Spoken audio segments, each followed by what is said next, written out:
In a town where doors were left unlocked and darkness was just a part of the countryside, a soft knock at 3 a.m. could mean a neighbor needing help, or something much, much worse. In Plainfield, Wisconsin, it became the sound of death.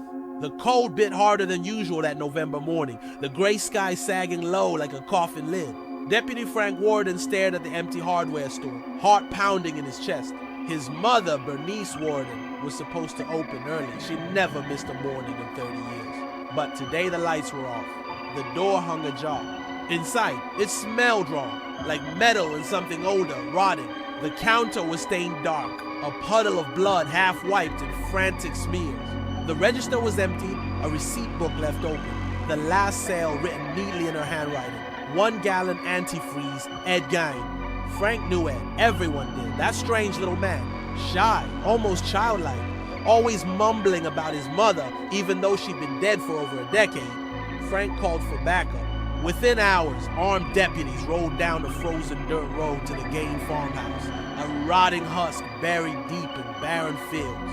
The house was silent, slouched into itself like a corpse. When they forced open the door, a stench so foul it drove one officer to vomit immediately rushed out. A humid wave of death. Their flashlights trembled as they stepped inside.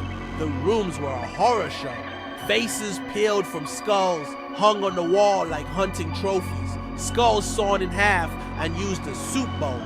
Bedposts topped with hollowed out human heads.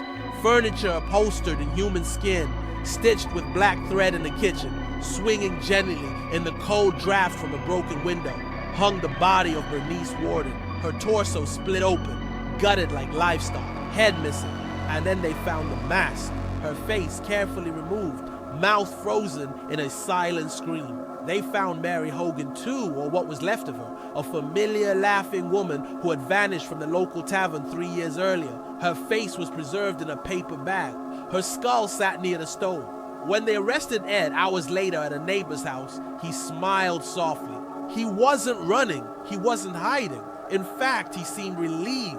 In the interrogation room, he spoke in a whisper, as if sharing secrets with a friend. "I only dug up bodies at first," he said. "Fresh ones, good skin.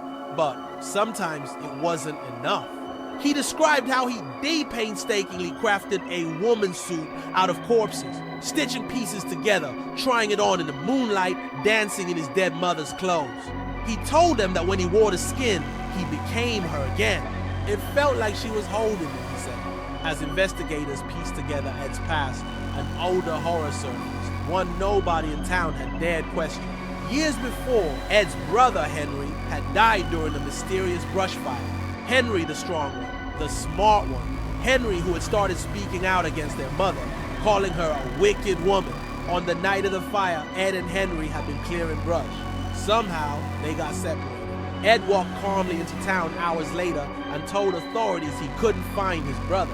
When they searched, Ed led them straight to the body, lying in an untouched patch of grass, no burns at all, just bruises on the back of his head.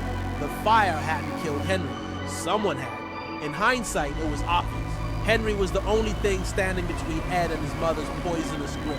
And when he was gone, Ed was finally hers, body, mind, and soul.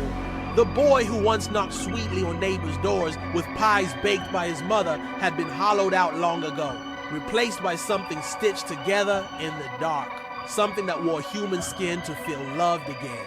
And in Plainfield, to this day, old-timers say that if you drive past the abandoned Gein farm on a moonless night, you might hear a soft knock on your window, gentle, polite. And if you're foolish enough to open the door, you might find no one standing there, just the sound of footsteps walking away into the corn, still searching for a mother's embrace.